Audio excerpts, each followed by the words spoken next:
नमस्कार, जय हिंद, राम राम।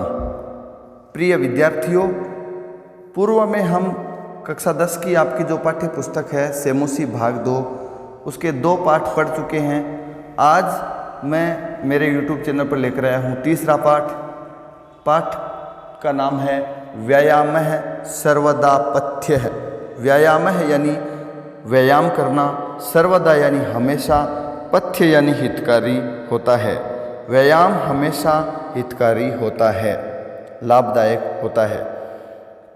प्रस्तुतो अयम पाठः आयुर्वेदस्य प्रसिद्ध ग्रंथ सुश्रुत संहिता इत्यस्य चिकित्सा स्थाने वर्णित 24 अध्यायात् समुद्धृतो अस्ति। प्रस्तुतो अयम पाठ है यानी दिया गया यह पाठ आयुर्वेद के प्रसिद्ध ग्रंथ है। ग्रंथ का नाम है सुश्रुत संहिता। उस सुश्रुत संहिता के चिकित्सा स्थान में वर्णित 24 अध्यायात यानी 24वें अध्याय से, 24 यानी 20, 24वें अध्याय से संकलित है, लिया गया है। अस्मिन् आचार्य सुश्रुतः व्यायामस्य परिभाषा तेन जायमान लाभान च निबोधयति। अस्मिन् यानी इस पाठ में, इन श्लोकों में आचार्य सुश्रुत हैं, वे व्यायाम की परिभाषा और उससे उत्पन्न होने वाले या उससे होने वाले लाभों के बारे में, लाभ के बारे में बताते हैं। प्रामुख्येन यानी प्रमुखता से, प्रथम दृष्टिया शरीर सौष्ठवम, शरीर की सुंदरता, शारीरिक सौंदर्य जिसे कहते हैं। कांति यानी चमक, स्फूर्ति यानी शरीर में स्फूर्ति आ जाती है। सहिष्णुता यानी सहनशीलता, आरोग्यम च और निरोगता इत्यादि व्यायाम से लाभा सन्ति, इत्यादि व्यायाम के लाभ हैं। आइए हम पाठ को शुरुआत करते हैं। पहला श्लोक है शरीरायास जननम कर्म व्यायाम संगितम तत्कृत्वा तु सुखम देहम विमृद्नीयात् समन्ततः। अर्थात अनुष्टुप छंद में लिखा हुआ ये पाठ है। पूरे पाठ में ही अनुष्टुप छंद आ रहा है, तो लय एक समान रहेगी सभी श्लोकों की। शरीर आयास जननम, दीर्घ संधि हो रही है, शरीर जोड़ आयास जननम। शरीर के आयास यानी होता है परिश्रम, मेहनत, श्रम। जननम यानी उत्पन्न। शरीर के परिश्रम से उत्पन्न कर्म यानी कार्य को व्यायाम संगीतम यानी व्यायाम संज्ञा दी जाती है या व्यायाम कहा जाता है। तत्कृत्वा यानी उसे करके, सुखम यानी देहम, देहम यानी देह की, सुखम यानी सुखपूर्वक, विमृदनीयात यानी मालिश करनी चाहिए, समन्ततः यानी अच्छी तरह से या ठीक प्रकार से। पूरे का अर्थ हुआ कि शरीर के परिश्रम से उत्पन्न कार्य को व्यायाम कहा जाता है और उसे करके देह की या शरीर की अच्छी तरह से सुखपूर्वक मालिश करनी चाहिए। ये हुआ प्रथम श्लोक का भावार्थ। अगला है शरीरोपचयः कांतिर गात्राणां सुविभक्तता दीप्ताग्नित्वमनालस्यं स्थिरत्वं लाघवं व्रजा। अर्थात फिर देखो ये 2 श्लोक है, दूसरा और तीसरा, इन दोनों में व्यायाम से उत्पन्न होने वाले लाभ या व्यायाम से क्या क्या होता है उनका वर्णन है। तो तीसरे को हम एक साथ ले लेते हैं। श्रम क्लम पिपासोष्ण शीतादीनां सहिष्णुता आरोग्यम चापि परमं व्यायामादुपजायते। दोनों का अर्थ है, दूसरे का अर्थ पहले देखते हैं। शरीरोपचय यानी शरीर की अभिवृद्धि, उपचय यानी होता है वृद्धि, शरीर में बढ़ोतरी होती है। कांति अर्थात चमक बढ़ती है। गात्राणाम सुविभक्तता, गात्र यानी होता है शरीर, शरीर सुगठित होता है। जैसे कई बताते हैं ना 6 पैक हो गए, 8 पैक हो गए, ये है क्या है, शरीर का सुगठन है। सुविभक्तता यानी विभाजन, अच्छी तरह से कट बनना। शरीर की वृद्धि होती है, चमक बढ़ती है, और गात्राणाम सुविभक्तता, जो शरीर के अंग हैं, गात्र हैं, उनकी गठन होता है, अच्छी तरह से सुगठन होता है। दीप्ताग्नित्वम, अग्नि दीप्त होती है। अग्नि कौन सी? दावानल, बड़वानल और जठरानल, 3 प्रकार की अग्नि होती है। तो उसमें से जो पेट की अग्नि होती है, जिससे हमें भूख लगती है, तो उसको अग्नि बोलते हैं। यहाँ अग्नि प्रयोग किया है इसके लिए। दीप्ताग्नित्वम यानी भूख लगनी स्टार्ट हो जाती है, प्रारंभ हो जाती है व्यायाम करने से। अनालस्यम यानी आलस्य दूर हो जाता है। स्थिरत्वम यानी स्थिरता आती है शरीर में। लाघवम यानी हल्कापन महसूस होता है, शरीर है वो हल्का महसूस होता है। मृजा यानी सफाई, स्वच्छ रहता है शरीर, स्वच्छता रहती है। इसके अलावा श्रम क्लम है यानी परिश्रम से उत्पन्न थकान। पिपासा यानी प्यास। उष्ण यानी गर्मी। शीत यानी ठंड। देखो, थकान के प्रति, प्यास के प्रति, गर्मी और सर्दी के प्रति सहिष्णुता यानी सहनशीलता उत्पन्न हो जाती है। इतनी बातें आई। देखो, दूसरे और तीसरे श्लोक में व्यायाम से होने वाले लाभों की चर्चा की गई है कि शरीर की वृद्धि होती है। दूसरे श्लोक से स्टार्ट करके चौथे तीसरे तक लेते हैं। शरीर की वृद्धि होती है, अंगों की चमक बढ़ती है, अंगों का सुगठन होता है, अग्नि द्विप्त हो जाती है, अर्थात भूख लगनी स्टार्ट हो जाती है, भूख लगने लग जाती है, आलस्य दूर होता है, स्थिरता आती है, हल्कापन महसूस होता है और स्वच्छता रहती है, यानी शरीर साफ रहता है। इसके अलावा परिश्रम से उत्पन्न थकान है, प्यास है, गर्मी है, सर्दी है, इनके प्रति सहनशीलता उत्पन्न हो जाती है। कहने का मतलब है व्यायाम करने वाला व्यक्ति है वो जल्दी थकेगा नहीं, जल्दी उसे प्यास नहीं लगेगी, यानी उनके प्रति सहनशीलता बढ़ जाती है। प्यासा भी ज़्यादा देर रह पाएगा, सर्दी भी ज़्यादा सहन कर पाएगा, गर्मी भी ज़्यादा सहन कर पाएगा। परिश्रम से उत्पन्न जो थकान है वो भी औरों की बजाय व्यायाम करने वाला व्यक्ति है उसको कम आएगी, यानी उसका इनके प्रति सहनशीलता हो जाती है। आरोग्यम चापि परमम व्यायामात उपजायते। आरोग्यम यानी निरोगता, च अपि यानी भी, परमम यानी अत्यधिक, और अत्यधिक, च यानी और अत्यधिक निरोगता भी व्यायामात उपजायते। जसत्व संधि हो रही है यहाँ, व्यायामात जोड़ उपजायते, व्यायाम करने से उत्पन्न होती है। तो अत्यधिक निरोगता भी उत्पन्न हो जाती है और ये सब कार्य व्यायाम करने से होते हैं। ये बात यहाँ दूसरे और तीसरे श्लोक में लाभ की चर्चा की गई है। अगला देखते हैं। न चास्ति सदृशं तेन किंचित स्थौल्यापकर्षणं, न च व्यायामिनं मर्त्यं अर्धयन्त्यरयो बलात्।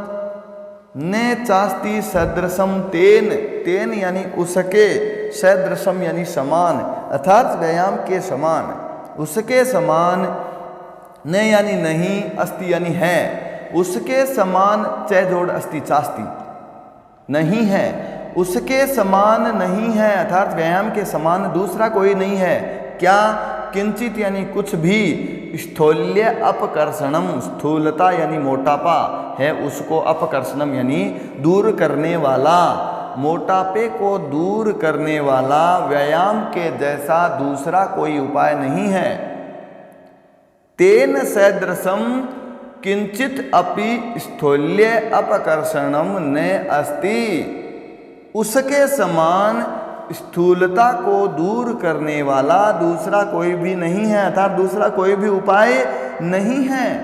न च व्यायामिनम मर्त्यम, व्यायामिनम यानी व्यायाम करने वाले, नियमित व्यायाम करने वाले मनुष्य को अर्धयंती यानी कुचल डालते हैं, अरयः यानी शत्रु, बलात् यानी बलपूर्वक। न प्रारंभ में इस लाइन में न आया है, न का मतलब नहीं। व्यायाम करने वाले मनुष्य को शत्रु, अरयः यानी होता है शत्रु। देखो, मर्त्यम जोड़ अर्धयंती, आगे यह संधि लग रही है, जोड़ अरयः उत्व विसर्ग से ओ का विसर्ग बना लिया। अरयः यानी शत्रु, मर्त्यम यानी मनुष्य को, बलात् यानी बलपूर्वक, न यानी नहीं, मर्दयंती यानी कुचल डालते हैं। व्यायाम करने वाले मनुष्य को बलपूर्वक शत्रु भी नहीं कुचल डालते हैं। अर्थात यदि कमजोर व्यक्ति होता है तो उस पर कोई शत्रु आक्रमण कर देता है, लेकिन व्यायाम करने वाले मनुष्य के साथ ऐसा नहीं होता है, उसे शत्रु भी बलपूर्वक नहीं कुचल डालते हैं। अगला श्लोक आता है, नैचैनं सहसाक्रम्ये जरासमधिरोहति स्थिरी भवति मासं च व्यायामाभिरतस्य च। न यानी नहीं, चैनम का संधि विच्छेद करेंगे, वृद्धि संधि लगेगी, च जोड़ एनम, एनम यानी इसको, अर्थात किसको, व्यायाम करने वाला जो मनुष्य है उसको, सहसा यानी अचानक, च जोड़ एनम, सहसा यानी अचानक, आक्रम्य यानी आक्रमण करके, दीर्घ संधि का प्रयोग यहाँ पर हो रहा है। सहसा जोड़ आक्रम्य, अचानक आक्रमण करके, जरा यानी बुढ़ापा, अचानक आक्रमण करके, एनम यानी इसको, इसको अर्थात व्यायाम करने वाले मनुष्य को, जरा यानी बुढ़ापा, सम अधिरोहती यानी सवार होता है या आरोहण करता है। व्यायाम करने वाले यानी इसको, अर्थात व्यायाम करने वाले मनुष्य को अचानक आक्रमण करके बुढ़ापा भी सवार नहीं होता है, अर्थात बुढ़ापा भी उस पर हावी नहीं होता है, आक्रमण नहीं करता है। स्थिरी भवती मासम च, और उसका मास है वो स्थिर होता है। किसका? व्यायाम अभिरतस्य च, व्यायाम अभिरतस्य च। अभिरत यानी होता है व्यायाम में लगा रहने वाला या व्यायाम में तल्लीन रहने वाला। व्यायाम में जो तल्लीन रहने वाला मनुष्य है उसका मांस है वो स्थिर होता है और बुढ़ापा भी अचानक आक्रमण करके उस पर हावी नहीं होता है।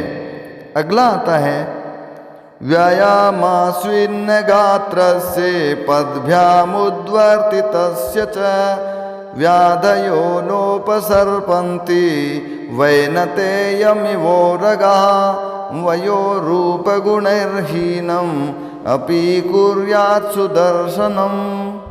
अर्थात व्यायाम आस्विन्न गात्र से, व्यायाम अर्थात व्यायाम करते हुए, स्विन्न गात्र, स्विन यानी होता है स्वेद यानी होता है पसीना, और स्विन यानी पसीने से जो लथपथ हो, तरबतर हो, ऐसा गात्र यानी शरीर। व्यायाम करते हुए पसीने से लथपथ शरीर वाला व्यक्ति।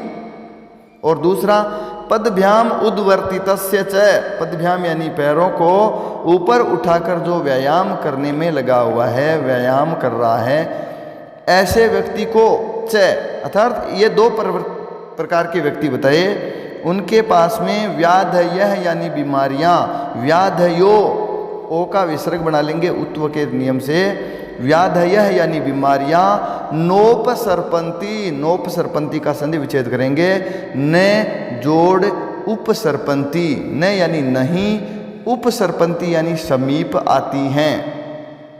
तो अर्थ हुआ पहली लाइन के साथ में कि व्यायाम करते हुए जिसका शरीर पसीने से लथपथ हो गया है, एक तो वह व्यक्ति, और दूसरा व्यायाम करते हुए जिसने अपने पैरों को ऊपर कर रखा है, ऊपर उठा रखा है, उसका। इन दोनों ही प्रकार के व्यक्तियों के पास में बीमारियां नहीं आती हैं। व्याधयो नोपसर्पन्ति, बीमारियां पास नहीं आती हैं।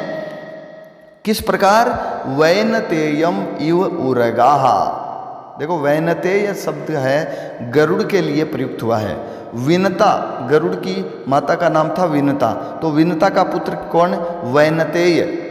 और इव यानी के समान, और उरगाः यानी सर्प। वैनतेयम इव उरगाः, इवोरगाः, यहाँ पर देखो वो गुण संधि हो रही है, इव जोड़ उरगाः। उरग यानी होता है सर्प। उरसा गच्छति इति उरगः, उर यानी होता है हृदय, जो हृदय से चलता है। उर ग, अर्थात हृदय से चलने वाला, रेंग कर चलता है ना सर्प, इसलिए उरग कहते हैं उसको। तो इस प्रकार के जो व्यक्ति हैं व्यायाम करते हुए जिसके पैर ऊपर उठे हुए हैं, एक तो ये और एक व्यायाम करते हुए जो पसीने से लथपथ शरीर वाला है, इन दोनों ही प्रकार के व्यक्तियों के पास बीमारियां नहीं आती हैं।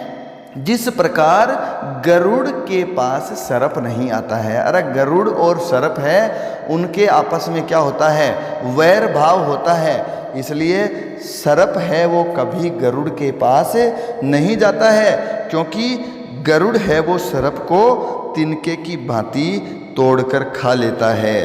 इसलिए उसी प्रकार से बीमारियां हैं वो व्यायाम करने वाले व्यक्ति के पास नहीं जाती हैं, आती हैं बीमारियां।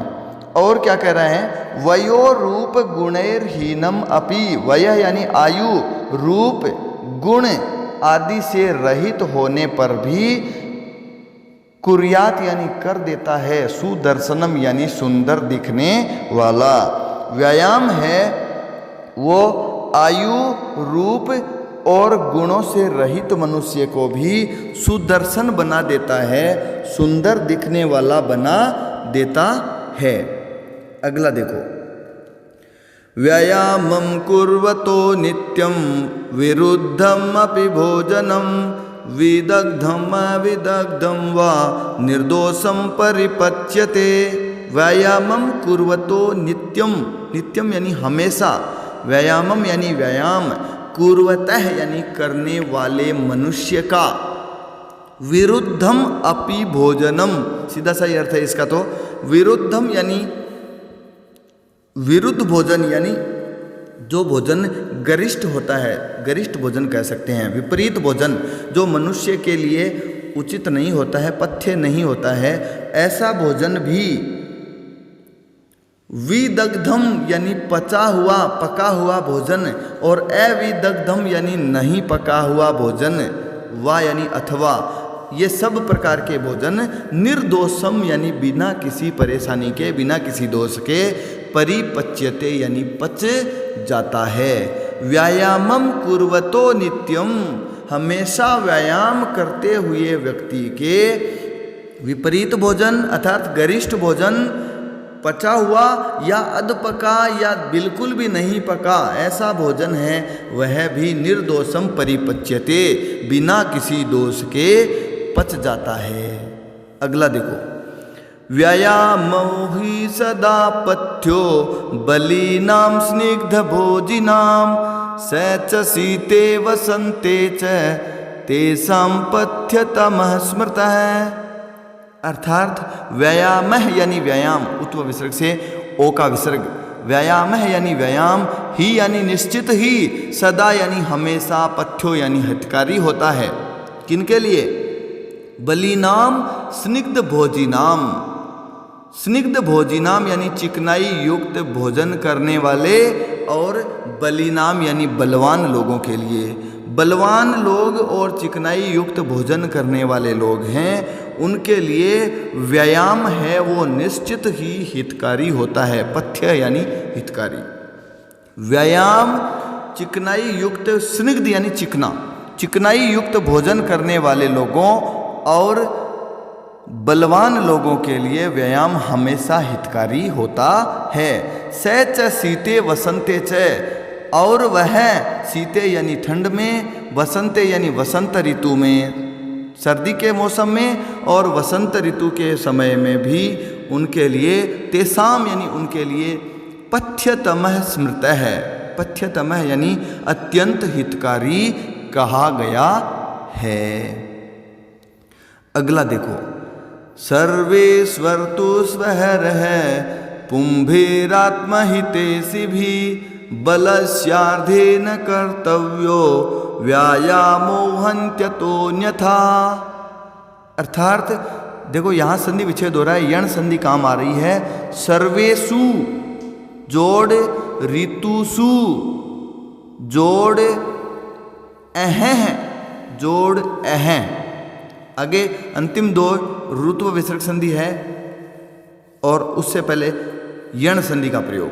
सर्वेषु ऋतुषु अहरः यानी सभी ऋतुओं में अहरह यानी प्रतिदिन, अहन यानी होता है दिन, तो अहन जोड़ अहन दोनों का प्रयोग यहाँ पर एक साथ होने से ऋत्व विसर्ग होकर के अहरह रूप बना है।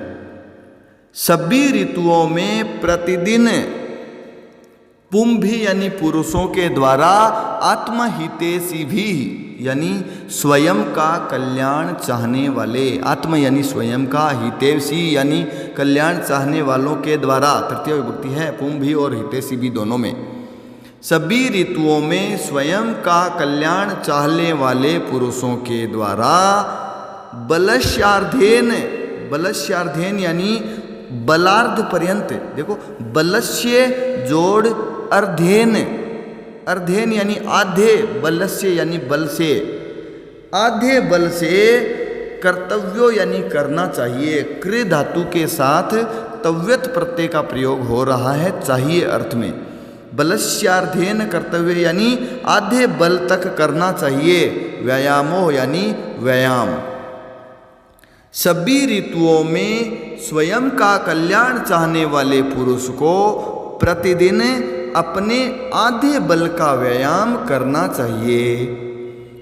फिर अंतिम देखो, अंत में बताया है हन्त्यतोन्यथा, इसका संधि विच्छेद करेंगे, यण संधि लगेगी, हंती जोड़ यह हट गया, ए बच गया, अतः उत्व विसर्ग से, अतः जोड़ अन्यथा, अतः अन्यथा यानी इससे ज़्यादा, यानी बलार्ध से ज़्यादा, अपने स्वयं के आद्य बल से ज़्यादा व्यायाम करना हंती यानी नुकसानदायक हो जाता है, मार डालता है।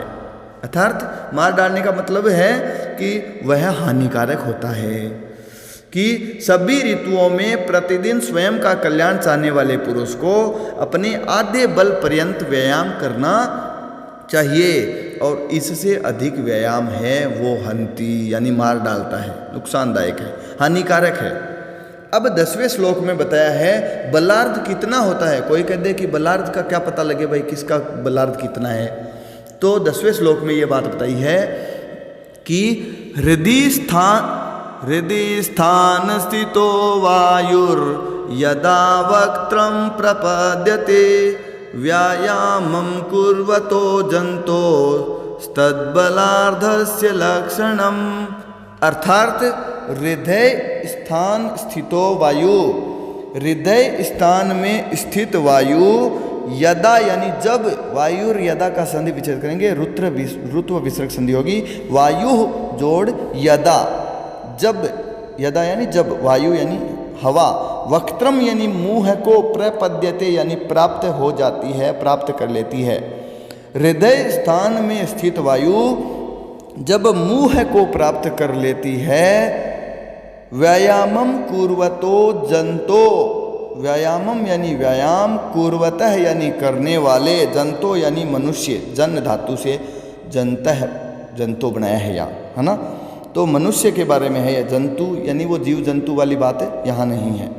व्यायामम कुर्वतो जंतो, अर्थात व्यायाम करने वाले मनुष्य की हृदय स्थान में स्थित वायु जब मुंह को प्राप्त हो जाए, तद बलार्धस्य लक्षणम, तद यानी वही बलार्ध का लक्षण है, यानी वही उस मनुष्य का बलार्ध माना जाता है। हृदय स्थान में स्थित वायु जब मुंह को प्राप्त हो जाए तो वही उसका बलार्ध माना जाता है। हृदय स्थान में स्थित, जैसे मान लो कोई व्यक्ति है, आधा किलोमीटर चलने के बाद उसके हृदय स्थान की वायु मुंह तक आती है, और कोई के 4 किलोमीटर चलने के बाद आती है। इसका मतलब दोनों का बलार्ध है वो क्या है, अलग अलग है। यानी आयु के अनुसार और अपने शरीर की बलिष्ठता के अनुसार, अपने अंदर कितनी जान है, ताकत है, उसके अनुसार प्रत्येक व्यक्ति का बलार्ध भी अलग अलग हो सकता है। हृदय स्थान में स्थित वायु जब मुंह को प्राप्त कर ले तो व्यायाम करने वाले ऐसे व्यक्ति का बलार्ध का यही क्या है, लक्षण है। आइए अंतिम श्लोक को लेते हैं। वयो बल शरीराणि देश कालासनानि च समीक्ष्य कुर्याद् व्यायामं अन्यथा रोगमाप्नुयात्।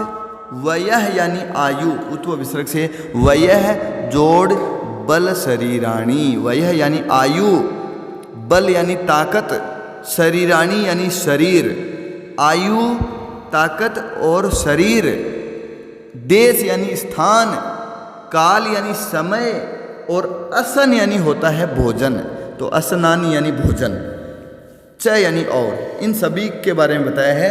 आयु, बल, शरीर, स्थान, समय और भोजन, इन सभी की समीक्षे कुर्यात। समीक्षे यानी इन सभी की समीक्षा करके, इन सभी को अच्छी तरह से पता करके, यानी ऐसा नहीं हो कि उम्र नहीं है और दंड बैठक लगाने लग जाए। जैसे मान लो कोई 50 वर्ष का या 70 वर्ष का व्यक्ति है और दंड बैठक लगाने लग जाए ज़्यादा, तो निश्चित ही वह अपने शरीर की हानि कर सकता है। इसी प्रकार से बल, अपने बल का भी ध्यान रखना चाहिए, शरीर का। देश, ठंडे प्रदेशों में ठंडक युक्त व्यायाम करने लग जाए, प्राणायाम करने लग जाए। गर्म प्रदेशों में ज़्यादा व्यायाम भी नहीं करना चाहिए। तो काल, असनानि यानी भोजन, भोजन का भी ध्यान रखना चाहिए। भोजन के पूर्व व्यायाम कर सकते हैं, भोजन के उपरांत 4 घंटे कम से कम निकलने चाहिए, उसके बाद व्यायाम कर सकते हैं। तो इन सभी बातों का ध्यान रखना आवश्यक है। समीक्षा यानी इन सभी चीज़ों की समीक्षा करके, इनको अच्छी तरह से जांच पड़ताल करके उसके उपरांत कुर्यात यानी करना चाहिए, व्यायामम यानी व्यायाम। अन्यथा रोगम आपनुयात, ऐसा करते हुए नहीं करेगा तो अर्थात इसका अन्यथा तो वो व्यक्ति क्या करेगा, रोगम आपनुयात यानी रोगों को प्राप्त करेगा। कहने का मतलब है आयु, बल, शरीर, देश, काल और भोजन, इन सभी वस्तुओं की, इन सभी चीज़ों की समीक्षा करके ही व्यायाम करना चाहिए, अन्यथा रोगों को प्राप्त करता है।